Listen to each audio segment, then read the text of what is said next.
Good evening, everyone, and welcome to the K-Culture Forum 2025, celebrating creativity, digitally, boldly Korean, in this beautiful, the Great Room at RSA. My name is Sue, a communications manager at the Korean Culture Center UK.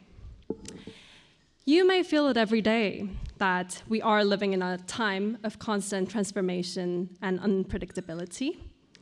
And tonight's forum has initiated to explore how Korean culture has evolved over time, and also to highlight how Korean culture resonates with the global audiences, and discuss further about what future hold for Hallyu and its continued sustainability.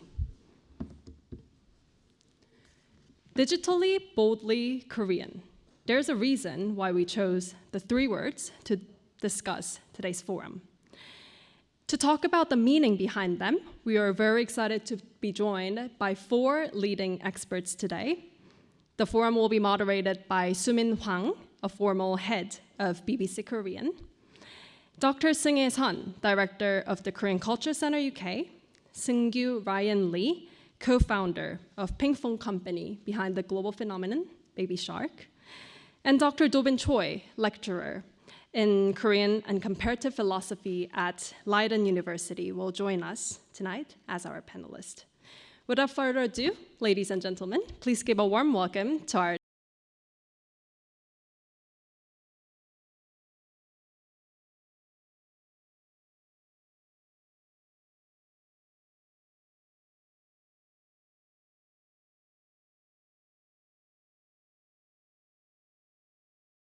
here.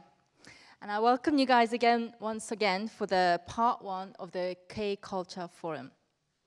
Now, if you follow the Korean culture, you probably would have read that today, the Korean musical Maybe Happy Ending swept 6 Tony Awards.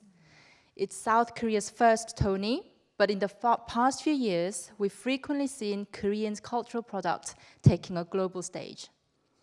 But today, we are taking this session a bit further, a bit deeper. We go beyond what we see on the news and what you see on the screen. How is a new Korean culture born in a digital age? And how is the Korean wave evolving and expanding? These are the questions we will be asking today. To open the floor, we have Dr. Seungkyu. She's a familiar face to all of us as the director of the Cultural Center in the UK. But previously, she served as a director at Daejeon Museum of Art, director at Cultural Exchange Corporation, Ministry of Foreign Affairs, chief curator at Seoul Museum of Art, curator at National Museum of Korea. And in her presentation, Korean Art Opens New Horizons, she will share her insights on cultural diplomacy and digital aesthetics. Please welcome Dr. Seungkyu.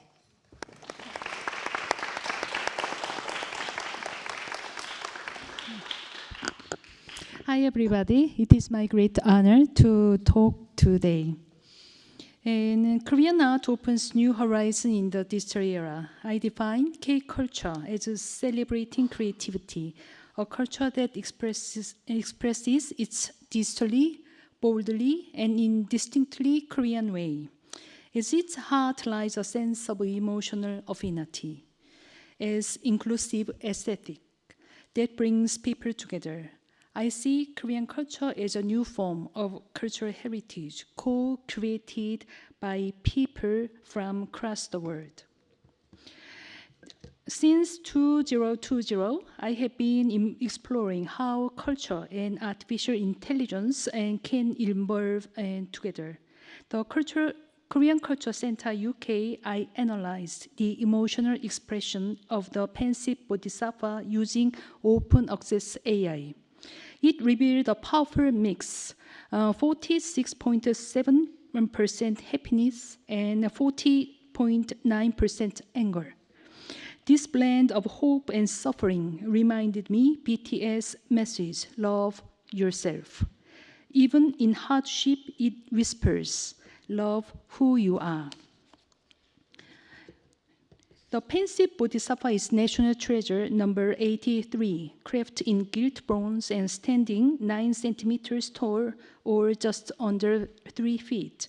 It brings to mind Dante's Divine Comedy. Like Loden's Gate of the Hell, which depicts souls suspended between suffering and salvation.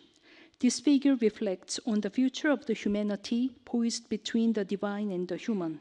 And that, to me, is what art is truly about.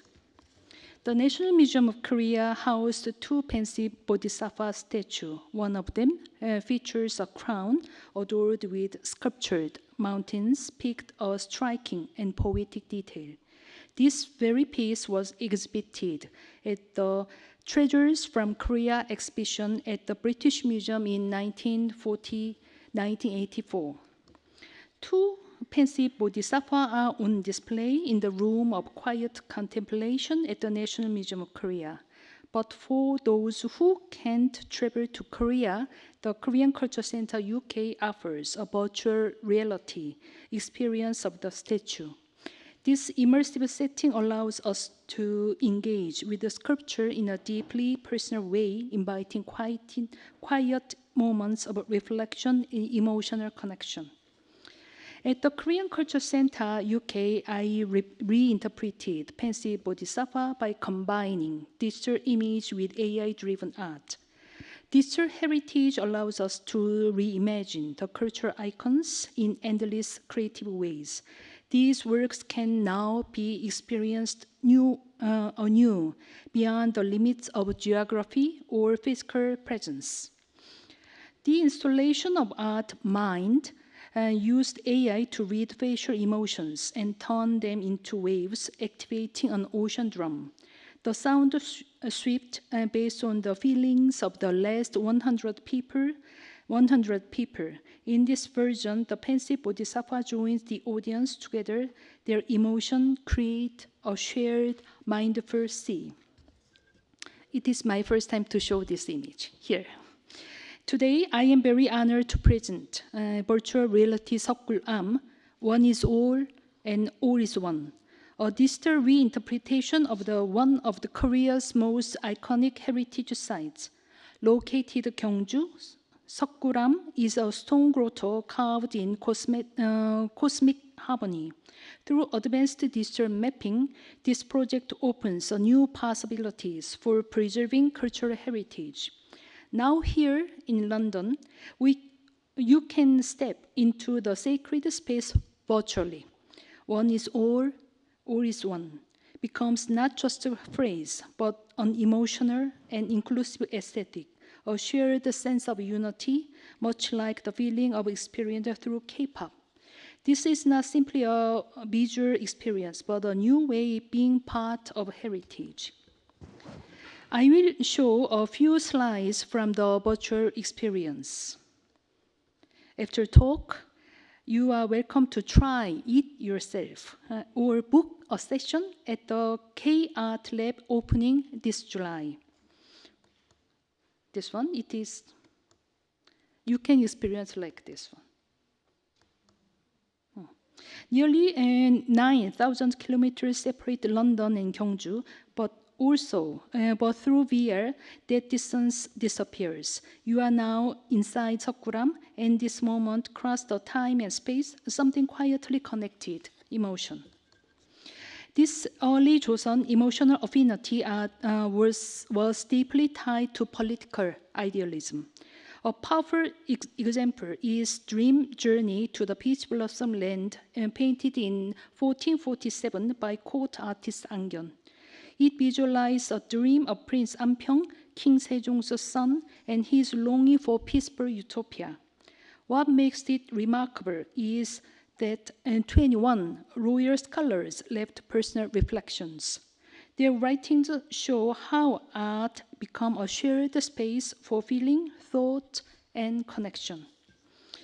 In 2024, last year, I used AI to translate all 21 commentaries into English, like Hangul, created to express a thought freely. I believe AI can help connect cross cultures and shape new forms of digital heritage. And this July, And Korean Cultural Center UK will present a special exhibition titled Endless Bonds, AI and Cultural Heritage, featuring immersive digital content from the National Museum of Korea. The King's Procession to Hwaseong is more than the royal event. It's a visual expression of the emotional affinity and inclusion. It's centered in the deeply personal bond between King Jeongjo and his mother, Lady Haegyong. Their 8-day journey rich with ritual and celebration transformed royal authority into a shared emotional experience with people. It is portrait of love, loyalty, and quiet aesthetic of care. 강산무진도, endless mountains and rivers, speaks to a world where nature is infinite, and humans live not in a position of it, but in emotional harmony with it through art. Finite, and human finds a quiet comfort in the vast and infinite landscape of the nature, as captured in traditional Korean landscape painting. It reflects a distinctly Korean view of nature as something that embraces us, a presence with which we are deeply spiritually and connected. It is Kumgang Mountain. Kumgangsan, or Diamond Mountain, is both a sacred utopia, a place of stunning nature beauty. In Joseon period, people traveled there like pilgrims. Artists captured its spirit in painting. Today, through digital art, Hallyu, armchair journeys through the sacred nature, we can feel the quiet comfort of being held by mountains and divine stillness. It is a moment of peace where nature becomes emotion. It is beyond secret garden. You might visit here. This autumn, the Korean Cultural Center will present a digital heritage exhibition, Strolling Korean Garden. It reimagines royal secret gardens and scholars retreat across the 4 seasons. This garden's emotional connection becomes a personal and shared. Reading poetry, tea, quiet moments become a gentle paradise. Here, Korean aesthetic meets empathy and inclusion. Sosewon, or the Garden of Clarity of the 16th century scholars' retreat in Korea. It was humble, assumption, place, and simple in form, rich in spirit. Their scholars read and wrote poetry and shared tea in a quiet harmony with nature. In the modest setting, nature, thought, friendship met in moments of the emotional connection. It is a space where people felt gently held by nature, by culture, by one another, a place where emotional bonds become a quiet expression and inclusion and grace. It is Sosewan. It is my end conclusion. Through this journey from the pensive bodhisattva to sakuram, from royal procession to quiet gardens, we have seen how Korean culture expresses emotional affinity, empathy, and inclusion. Digital heritage is not just about preservation. It is about regenerating meaning and connection across time and space, like Hangul, which was created to help each person express their thoughts freely. We are now use AI to share beauty, memory, and emotion across the culture. In Korea aesthetic, emotion is not private. It is shared. That shared emotion become a quiet, powerful, a bond opens a new horizon.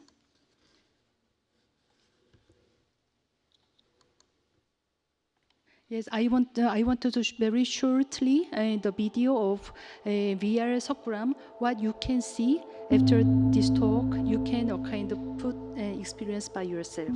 It is my conclusion. Thank you.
Thank you so much for your insight. I think this was a very great example of how cultural assets and heritage are transformed into digital technologies. And it's a reminder to us how the past is not just a past that remains, but it's interconnected to our present days and our tomorrow.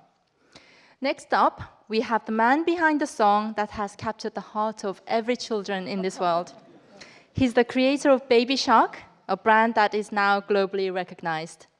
He co-founded and led the business operations of the Pinkfong Company and developed Baby Shark into a worldwide cultural phenomena, along with other successful brands like Bebe Fin.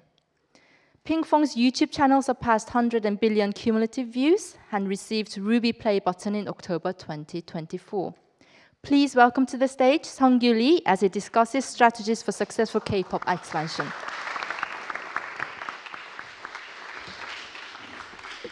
Hello, everyone. Can you hear me? Hello, everyone. It's my great honor to present in the wonderful, iconic place in London, and also the most brilliant people in London. My name is Seungkyu, but Seungkyu is quite hard to pronounce. When I was 20, every Korean male should go to the army. At that time, I was in the US Army with US people. They can't remember my name. So at that time, the famous movie was Saving Private Ryan. That's the reason my name is Ryan. Unfortunately, it's quite Irish origin, not British one. But I'm going to start. Thank you for listening my story. So I'm going to tell actually three things today. One is my individual personal story. Second is the journey of the Baby Shark. And third is maybe in my terms of view of the Hallyu and where does it come from and what is now and where it go. We had a Pinkfong Company. We do lots of things, but everything is based on some animated music content.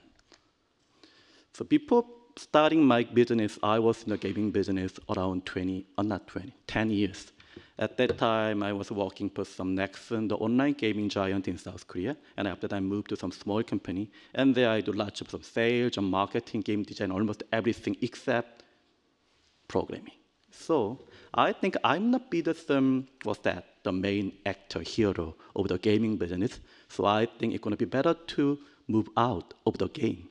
So I think what's going to be next topic. At that time, I think maybe some education with something, some interactive thing would work. So I decided to create a company 15 years ago. So now we are like something like kids entertainment company. But at the beginning, we actually tried to make some mobile, some education platform service at that time. But in 2 years, we have lots of some trial and error, but we have failed. So. And that, what can I do? What shall we do? What will we really do good at? So that's my and my team's question. So we do lots of trial and error. So after that, fortunately, we have found what we are really good at and what the end user really like and what that economic buyer would pay for money.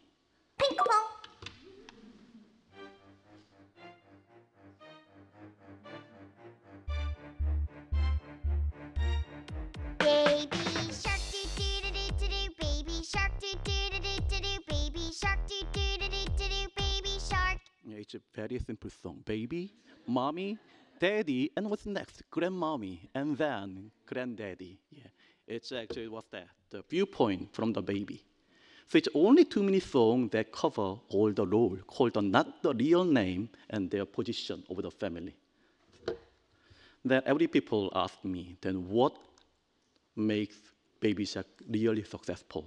So at the time, I never thought Baby Shark could be some huge phenomenon.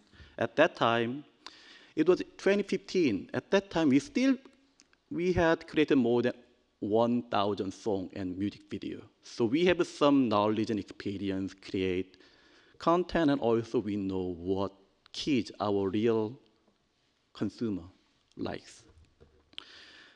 Number one is actually the song is very catchy. So some media company time called us some earworm machine, create wonderful, some addictive song for kids. But besides that, I think maybe we have 3 or 4 around that. The reason to make Baby Shark very popular all over the world, especially the kids. The number one is actually we try to make some brand. When I was seeing many people, many friends asking me, which car you like?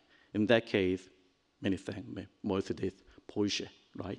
But if you ask kids what kind of content you like best, then they only say something like Baby Shark, or maybe some Three Bears like that. What's the difference between car and song? That means in car, they call brand. They don't call it Porsche 911 2025. Just like I love Porsche, I love BMW, I love Mercedes.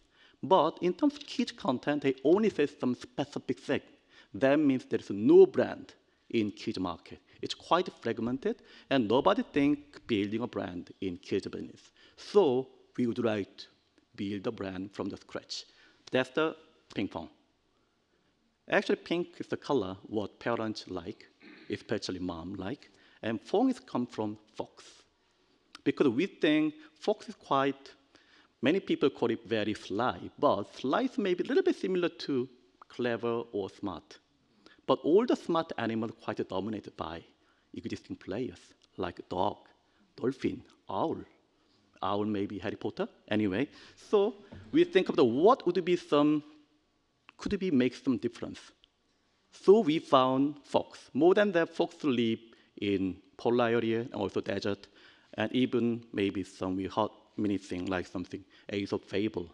So fox is everywhere, and everyone talking about some bad side of fox, but we think fox would be the animal maybe live almost near Earth. So we found that we called the name Pinkfong, and so for pink fox is hard to pronounce, so we changed it Pinkfong. So, and more than that, the kids, they can't read Pinkfong actually. So we prefer some color, maybe the pink color make kids, oh, now I'm watching Pinkfong. Yeah, like that. So even in the thumbnail of YouTube, we make some shape, maybe it looks like something kind of with some tail of fox, and kids like our frame of that one. So they can read Pinkfong, but they detect it from our company. So now it hits 15 billion views. And so I think the brand makes maybe an awareness and make kids know what kind of content I want to see.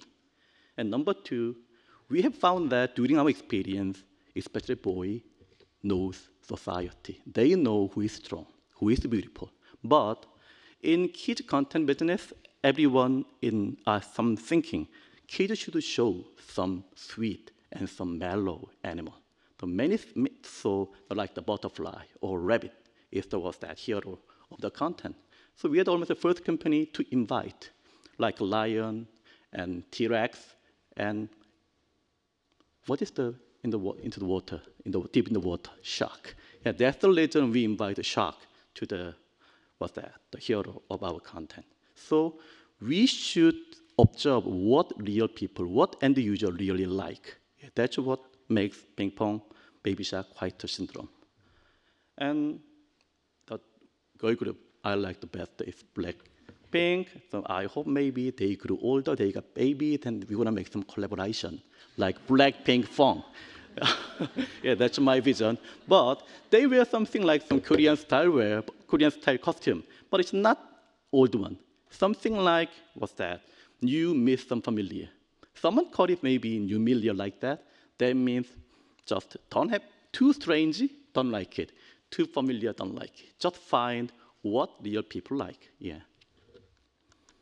So how to make it a little bit different? Actually, be different is always my thinking about in terms of marketing or maybe production, manufacturing of my content.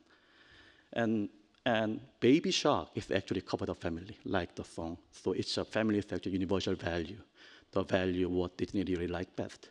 So it's finding some unchangeable thing, like it's a family. And so it's also easy to follow. So they remember our song with dance. So dance they can evoke engagement quite easily. And in terms of Baby Shark, our Korean K-pop content, they highly rely on the global platform like YouTube and Netflix. Without that, I think maybe Baby Shark is not that popular like that. So I'm gonna skip a little bit, and I'm gonna move to, Hallyu. Hallyu is actually the word made in Japan in early 21st century. But before that, in 1980s, there was another call from Hallyu, maybe the wave from Hong Kong. At that time, Hong Kong was the center of the creating movie in Asia. That was so Japanese think maybe some wave from South Korea, like some wave from the Hong Kong. So at that time, there are two famous people. One is Boa, the famous singer at the time, and also Mr. Bae, in Japan it's called Yoon Sama, the famous actor in that century. So I think it's going to be some Hallyu 1.0, because South Korea, we have about 50 million people. It's not that big, but not small. And everyone speaks Korean. So we more prefer to spending Korean content than English one. So don't like some Finland or Sweden like that. They consume Korean content. That's number one reason. So, and the success of the BOA SM Entertainment or the other thing show that, wow, entertainment could be makes money. So we're gonna invest on another company like that. So oversupply makes some quality. It also makes some sophisticated consumer. But unfortunately, it's a quite human, celebrity-oriented, centered one. So after that, maybe you remember Psy. Psy, the Gangnam Style and Squid Game and BTS and Blackpink, yeah. They are actually the Hallyu 2.0 people. It's like similar to my story. Without iPhone, Android, YouTube, and Netflix, nothing. It's highly based on technology. And number two, YouTube and Netflix, quite wonderful, different channel. I don't have to knock in every broadcasting pastor in the world. So, and more than that, everyone could make YouTube channel, like the BTS, they are quite make overcommitment. They upload their content, mukbang. And even though some people sleeping, so they share everything with the end user. So it makes attachment, and also it makes some fandom. So fandom is a very interesting word that's gonna represent the Hallyu. So now, more than that, nowadays, they are not more than people, more than humans. They want some narrative, character, worldview. So even they grow older, maybe new technology make them live forever, like a demigod. So I don't know what's gonna be next wave. How do we call it some Hallyu? Because it's something Catch Eye made by Hive in US, and something like a Rogers APT. I don't know if it's a Hallyu or not, K-Wave or not, but it's quite welcomed by some global. So I think my key takeaway would be four things. Number one, understanding consumer. Number two, know yourself. Then, like Seunghye said, love yourself. And finally, be yourself. That's going to be a wonderful differentiator. And number three, be sensitive to big change, like global warming or technology or AI. And number four, engage consumer as much as possible. Make your own clan. Thank you.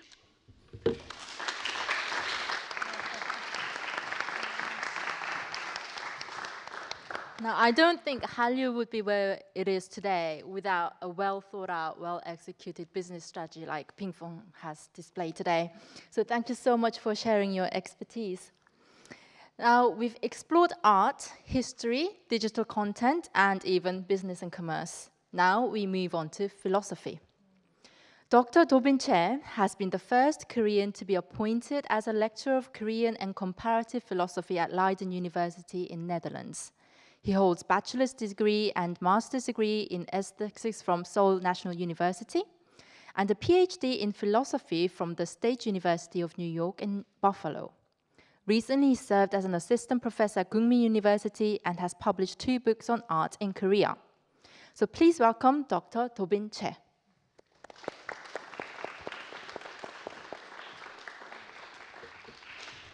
Thank you. Thank you so much for introducing me. It's my great pleasure to be here to deliver a talk about philosophical grounds of Korean pop culture.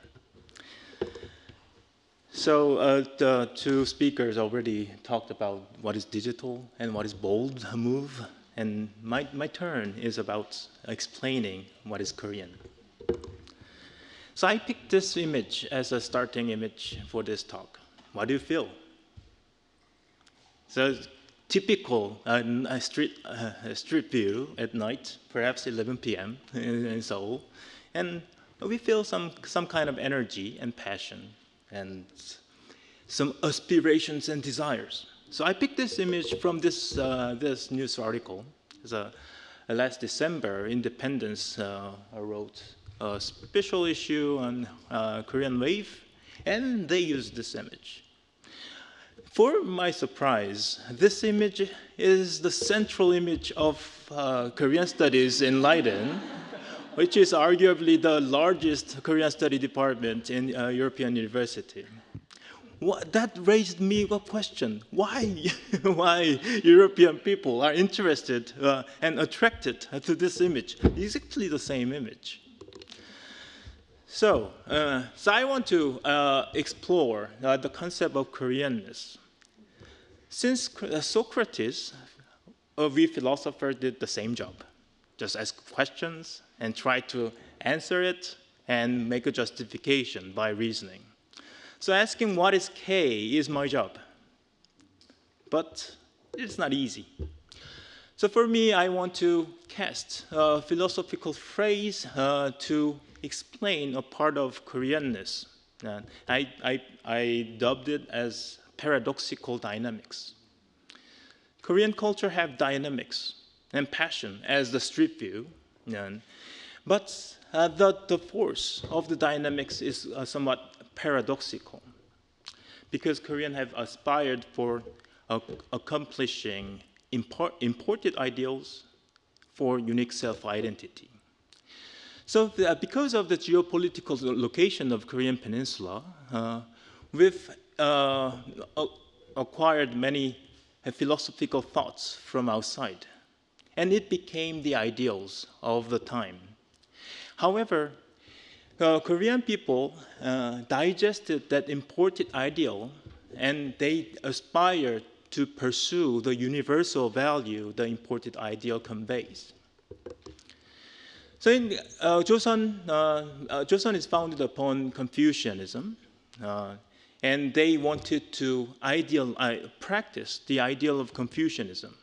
We well know the Sejong, the Hangul's invention. With compassion, the emotional resonance Director Sun mentioned, with compassion, the king even created a written system, the only case in the world, to be benevolent to the people. Then Confucian officials want to become sages by practicing their moral cultivations. 2 years ago, the Rome, St. Peter's Cathedral, a statue with hanbok, Korean costume, was permanently installed in a niche of the basilica. The St. Andrew Kim Dae-gon was the first Catholic priest in Korea, and Korean people at the late Joseon dynasty seriously pursued the ideal of Catholicism, for which is representing the human equality. In the beginning of Western studies of Catholicism, the nobles studied Catholicism and spread the equality. And Kim Dae-gon was not accidentally became the priest. His father, his grandfather, and his great-grandfather was executed during massacre. And he was executed as well, just 1 year after he became a priest. So Korean Catholicism is the result of pursuing the ideal, the universal value of equality. And Korean Catholic Church became the only homegrown Catholic church in all over the world. And 2 years later, Pope Leo XIV will come Seoul for the World Youth Day. So we can see the banner. So even the Catholicism is considered as a universal value at that time. They sacrificed their lives to maintain and preserve the universal values. So while pursuing universal value, they also seek a unique self-identity. It is paradoxical because Korean people seek their self-identity through pursuing universal value. Self-identity is symbolically the particular value. Myself is a particular person. But to be a real particular person, I need to pursue what is universal. So as a response to Western studies and Catholicism, Korean people developed a philosophical thought named Donghak, Eastern Studies. They argued that everybody has the God inside of themselves, and humans are heavens. So it's arguably, it's the only philosophical thought that developed from East Asia that emphasized human equality. Even Donghak people believe that children have the same God as adults.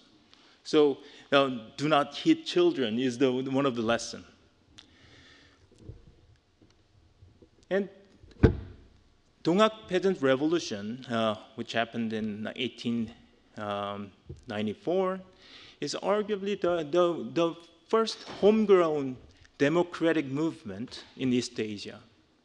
So we have this historical and philosophical background, which allows us to pursue our own self-cultural identity by pursuing the universal values. So through this paradoxical dynamics, we propel toward the universal values. At the end of the Cold War, there was debate, so-called Asian value debate. So some Asian leaders of Asian countries argue that Asian particular value is prior to a universal value. Universal value, like democracy, is optional when we think about the cultural differences. So at that time of the debate, our former president, Kim Dae-jung, immediately argued back. In our Asian tradition, there is a pursuit of universal value like human equality and human rights and liberty and justice. And he cited, in that journal, in the Foreign Affairs article, he cited Donghak tradition. So I think the K-pop K-pop has shared this kind of past experiences. K-pop, the power of K-pop culture derives from the Korean aspiration for universal values. They practice really hard and for achieving a certain artistic quality that could penetrate all global audiences, regardless of the particular differences. Yes, now, well, we can do both. Since Korean culture pursues a universal quality, so we can easily emphasize the differences, particularity. So UK boys can be sent to Korean Peninsula to join the K-pop system and see, you can see what happens to the British boys. Of course, our culture also have the universal qualities. This is a picture I took in Koningsdag in this April at the centrum of the Leiden, a small town. But the cafe, the famous cafe, prepared a special meal for Koningsdag, King's Day. And the special meal is kimchi toasty.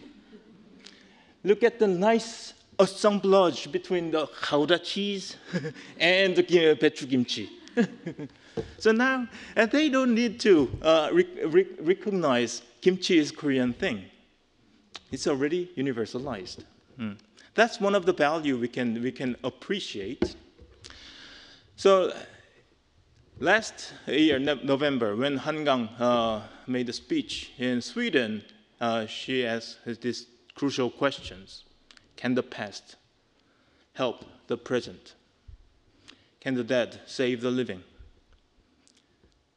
This casted a big weight, philosophical weight upon our mind, and I think the power of Korean culture now is indebted to long history of pursuing universal values. So now we have more freedom. We can focus on the particular meaning of K, or sometimes, like Pinkfong, we can erase the K and seek the universal value inside it.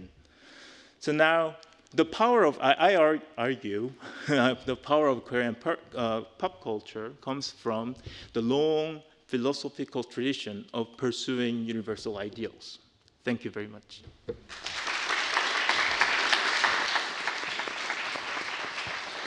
Thank you very much. I think to everyone, it was such a fresh perspective examining how traditional Korean thinking intersects with the current digital age and global cultural phenomena that we are seeing at the moment.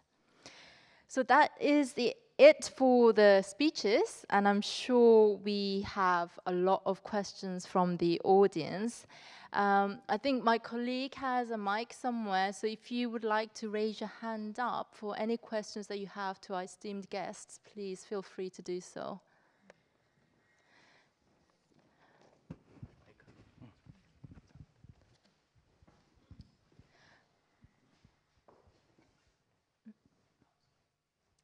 Can we go to the next slide, please? I have a question. So we are living in such an age where, with the introduction of AI, the technology is just so vastly, rapidly changing, and every landscape is changing at the moment. And how do you guys see that affecting Korean culture at the moment? Me first, and first, it is my very personal taste. I love the speed, yeah, because my passion, I cannot I cannot wait a kind of new future. So just why my passion and a kind of give me is how can I use the speed? But now, my background is I learned Korean aesthetic and Korean thought. Sometimes to stop, but always I have to understand where I can run, and when I have to run, and when I have to stop. So just people, my friends, and look at me. Oh, yeah, she's very fast, and she seemed to run always. But always my personally, I need a time to stop. It is same to dister. So I use the very fast dister, but sometimes why I bring the pensive bodhisattva and sokuram, because in dister era, just we need a time and to stop and think, and so meditate in our just look ourselves. It is my I think it is kind of vision for the future is a kind of use the balance of the speed.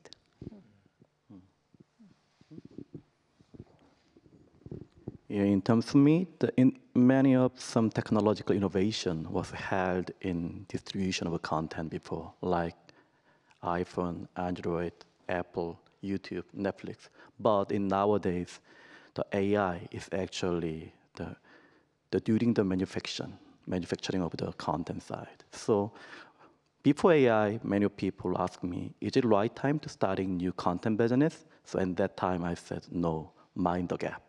We have brand, we have a well-educated and wonderful some engineer and some designer and composer like that. But in nowadays, because of AI, the human capital would be a cost more than just an asset beside that. So in that case, maybe some UK kids in garage could make wonderful content very easily. So I think I'm not sure how the big company like us should fight with the new guy, bold guy, nothing to lose. Yeah.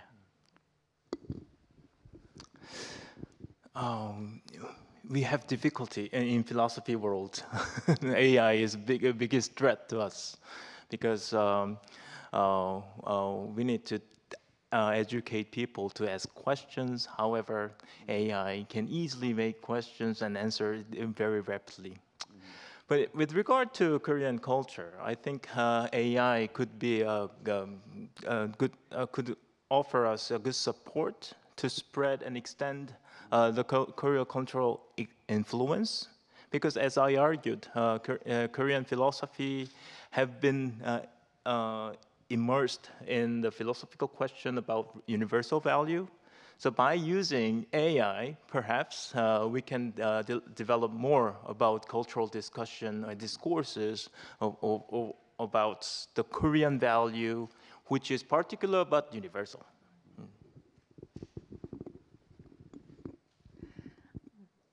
Yes, gentleman over there.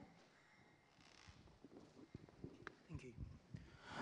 A lot of my friends say that when they watch Korean TV shows or movies, they feel that it resonates a lot with them.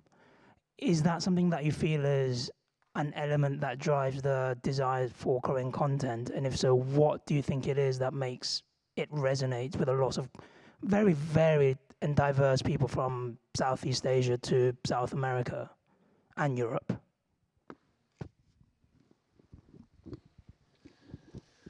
So that's a really important question to ask, to understand what Korean pop culture, how Korean pop culture resonates, especially with South Asian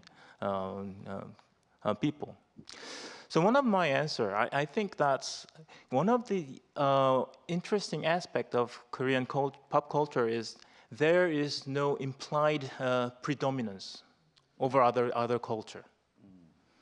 So throughout the historical and philosophical tradition, we always imported the universal value and refined that value to the perfection. However, we have no history of dominating others or being exit some hegemonies over other cultures. So we try to be reconciled with others. So in the merits, the biggest merit of K-pop is resonating with others without any pressure. It's the big difference from Hollywood entertainment, from Korean pop culture. And Korean pop culture is in fame in Middle East. Saudi Arabia changed their rule to host the BTS concert. So Saudi Arabian teenagers, girls can enjoy the open stadium for the first time. So I think that's the biggest power of Korean pop culture. No desire to give pressure over other culture.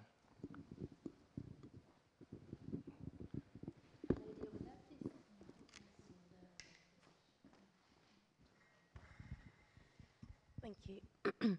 Hi, I have a quick question about, since a lot of this talk has been about the digital age, if we're talking about Korean content that you want to bring offline, for instance, how do you see the quality and maintaining quality in content from Korea to bringing it to the West or the Middle East and so on?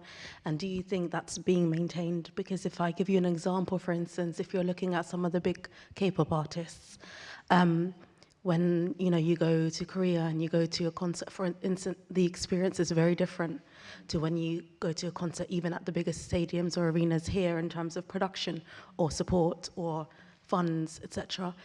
Do you see outside of Korean music, but other aspects in the future, will you still be able to maintain the high quality that comes with the effort that's put into production?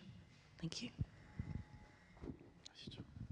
Yeah, it is. Thank you so much for a great question. It is always I ask the same question to myself, because in Korea there is really high quality production. But when I introduce Korean music and Korean something, here is very limited. So just my kind of thinking, I want to, how just these days, really I work very hard, how to combine the high quality Korean production and here. So just I use the VR, virtual reality. And because in Korea, many people think virtual reality is a bit too private, but one person enjoy one. But the only way that there is very clever way to introduce high quality Korean culture to here and is use the virtual reality, because everybody watch YouTube and Netflix at home, but that's all. Yeah, so there are about more contents in Korea. So I think it is, but still, the next my question is how the people loves digital, but at the time people loves the kind of physical experience. So I think in the near future, and we need a kind of the other and very different and very innovative way to combine the digital experience and physical experience. Yeah. Lady over here, please. No. Hello, it's about universal values. It's interesting to hear that you think that Korean culture has universal values, but can you define what's exactly universal values you are talking about? You obviously mentioned about the from Western learning, Catholicism, and then people start thinking about equality, and then you mentioned about Donghak, and then that's more thinking about our values as a human being, and then we in it. Is that all you're talking about? Is there more to it? Because that's, when you think about that, that's already Western value in a sense, and the religious value we have in Christianity, for example, and then also some other religion as well. Why is it so different from other religion that when it packaged in Korean culture, suddenly it's appealing, and then at the same time, I find it quite hard to understand that what Blackpink has to do with it, those values. So it would be really good that if you can explain further and then define what Korean values when you talk about. Thank you. Yeah, it's a very deep question. Yeah, it's a very philosophical question. So to answer that question simply, I understand universal value in practical sense as universalizable values. So Blackpink, perhaps their beauty and performance and perfectionist performance could be more universalizable than less perfectionist performances. And also, the universal value comes universalized by other cultural people's approval.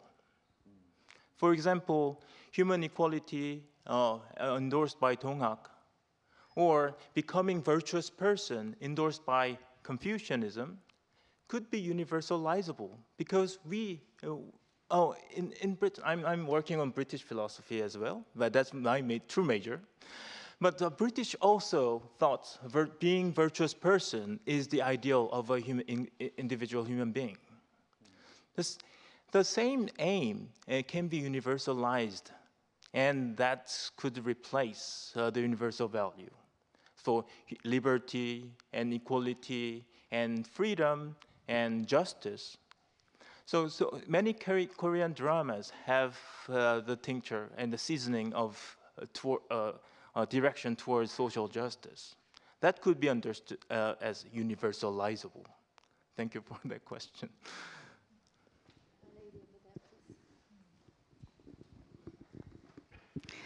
Well, first of all, thank you so much for such an insightful and very versatile views about how the Korean culture is formed these days. And I find it fascinating. And then my question is kind of related to the previous one. I think the universality, I have two questions actually, one for Dr. Choi and one for Mr. Lee. Starting from the universality, and I'm just kind of considering, is it something that internationals like the foreigners could also define as the definite or distinct characteristics of Korea? Because I think there's a difference between the characteristic and authenticity. And then I think universality is some kind of value that is really hard to define as something authentic. And so I think that was possible, and then it could reach to a lot of international audience because of our perseverance of conveying our authenticity in merging that universality, as Mr. Lee conveyed, about just kind of overcommitment of conveying what we have built and what we are trying to present and who we're trying to connect to. And then there's a second part of the question, which is the Mr. Lee. And I'm just kind of questioning if this kind of an overcommitment or over anything, do you see the possibility of it being able to be continued in the future? Because I think I see a lot of the young people who have driven this kind of trend is now really burnt out. And then the population itself is decreasing a lot. And so I just kind of want to see how you foresee the future of this kind of methodology that kind of enabled our branding. Yeah, I'll answer the first question. And that's my project. I want to make those characteristic of Korean pop culture is not only the particularity of Koreanness we can discover from the specifically Korean things, but I want to argue for there is hidden pursuit of universal value inside. So the early stage, the first period of K-pop, it touches the uniqueness of Korean culture. But next stage, for the future, I think I need to provide a philosophical argument that connects Korean philosophy and the power of Korean pop culture.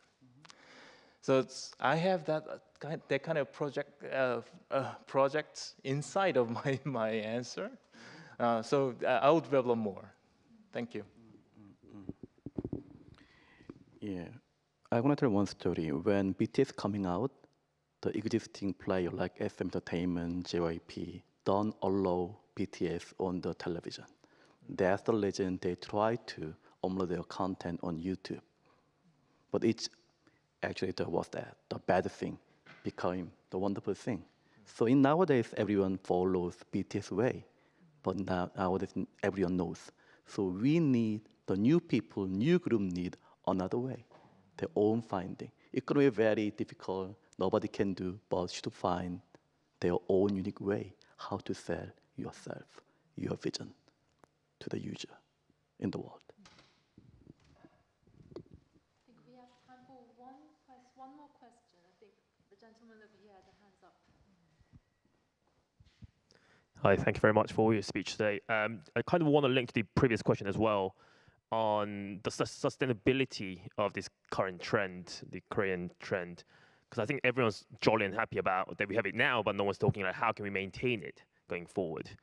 And I think my main concern is if you think about back in history, you know, all the waves, cultural waves, from the Renaissance to the French Belle Epoque and Britpop, Japan, I think from the foundation, actually, the economic growth is essential. Like all these, economies kind of grew massively, and then their cultural stuff grew and then spread globally. So do you think it's a prerequisite for the Korean economy to stay competitive and be one of the leaders for this Korean culture to actually find the space to the global audience? And also, I think what I also wanted to highlight was. And I also see like a bit of a problem in the current trend is that there's a lack of diversity going forward, because I guess we all know how Koreans love being trendy and following the ones that are only being successful. Like if you think about the films and everything, it's really top heavy nowadays. And going forward, how would this impact our current trend and wave as well? Yeah, it is. Yeah, thank you so much and wonderful question. It is now I am a kind of in charge of Korean culture and Hallyu outside Korea. When I start Korean culture and promoting Korean culture 20 years ago, I never imagined today's one. Yeah, and when it is just explain where is Korea, what is Korean history. And this was very interesting example in London. My first responsibility is to open Korean gallery at British Museum. That is the only place to show Korean culture in London. And after now, it is 25 years later, everywhere is Korean culture. But now, just some people ask Korean culture, or Korean culture can keep going. But some people ask, Hallyu can keep going?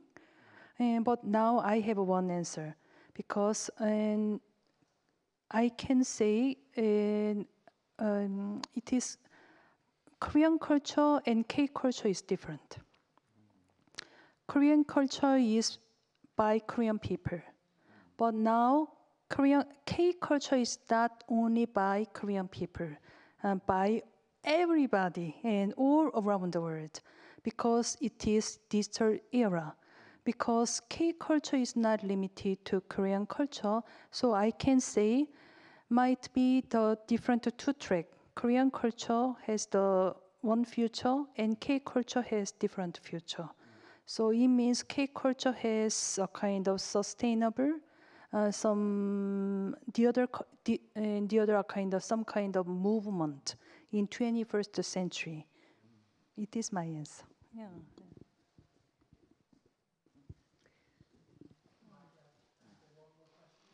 Do we have time for one more? Okay, let's go for it. I have a question about the culture of Korea. As a society, what do you think it is about Korea that makes it perhaps less welcoming to foreigners on a long-term basis? And what do you think, what are some of the main causes behind what is evidently quite a lot of frictions between men and women, especially among the younger generations within Korea?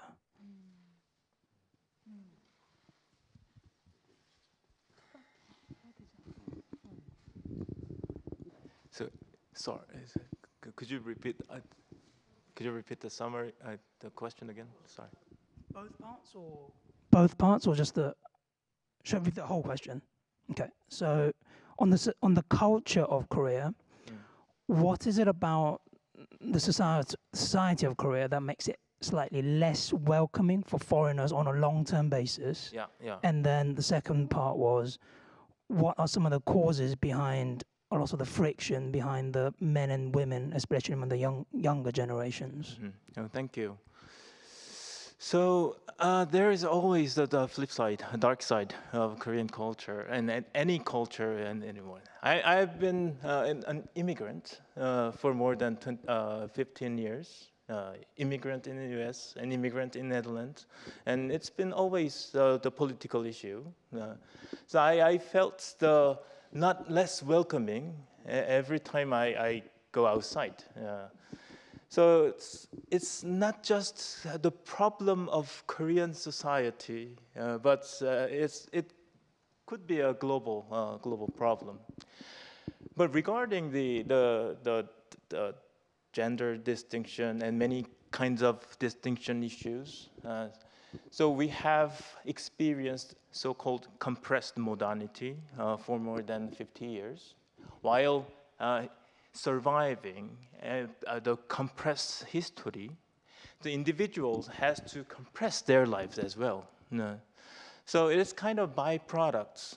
So it's now it's time to develop a new approaches to reconcile and reharmonize our society, community again. So that also is, I believe, that's also a global issue. So degree, the only, what I argued is the matter of degree. So Koreans have the intense desire toward universal value, but all of the world have the desire. But we are always a little bit stronger and a little bit rapid. Thank you for the question. Thank you so much for your time. This is the end of part 1, but we do have part 2 coming. So if you have any questions that you haven't got to ask, please do grab one of our panelists. And what made tonight very wonderful is that the questions from the audience was as thought-provoking as the keynote session. So I think that was really wonderful. So thank you tonight, and I bid you good evening, and I'll hand over to my colleague.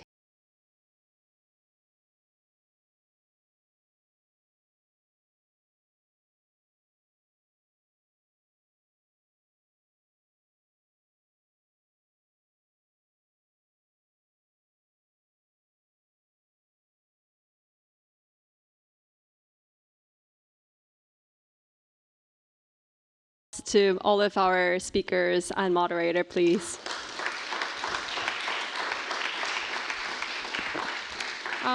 This brings the first session to a close, but we still have the second session, which is the open forum that all of you can continue to discuss about all the topics and questions that we've raised on the first question.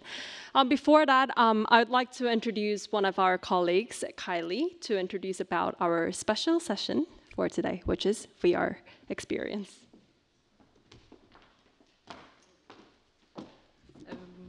Okay. Good evening, everyone. My name is Kylie, and I oversee digital content at Korea Culture Center UK. It's a pleasure to meet you all this evening. The first part of our talk has come to close.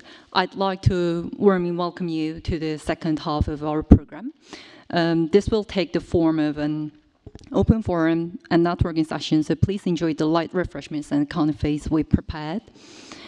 As our director mentioned earlier, the KCC UK has recently launched a new initiative called K-Art Lab, which explores innovative ways of experiencing Korean culture heritage through immersive digital media. This evening, we are showcasing 2 VR-based works as a part of this program. The first presents Korea's national treasure, the pensive Bodhisattva, reinterpreted through combinations of immersive VR and AI-generated content. 2 statues of pensive Buddha from the 6th and 7th centuries are placed face-to-face, inviting the viewer to step into the center of contemplative space. Above, the virtual space expands into a cosmic realm. Below, a stream flows gently, creating a meditative atmosphere.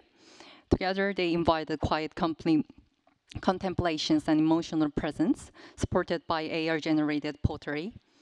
The second piece is reconstructions of Seungkyu, Korea's renowned stone temple, which has been reimagined as a virtual cosmos grounded in the Buddhist philosophy. The journey begins in a boundless universe, then passes through Hongmun, a symbolic gate of time, into an ancient Korean capital where the viewer encounters the grandeur of a historical royal temple, before arriving at the heart of Seungkyu, the sacred Buddhist site. Their scattered stones will return to their original places, unfolding a narrative that compresses 1,000 years of history into a dynamic flow of seasons, lights, and sounds. This experience invites the viewer to follow a philosophical journey, offering a moment to stand at the very center of existence. So, if you are interested in exploring this immersive world for yourself, please feel free to step forward and experience this multisensory digital interpretations of Korean heritage. Thank you very much, and I hope you enjoyed the rest of your evening. Thank you.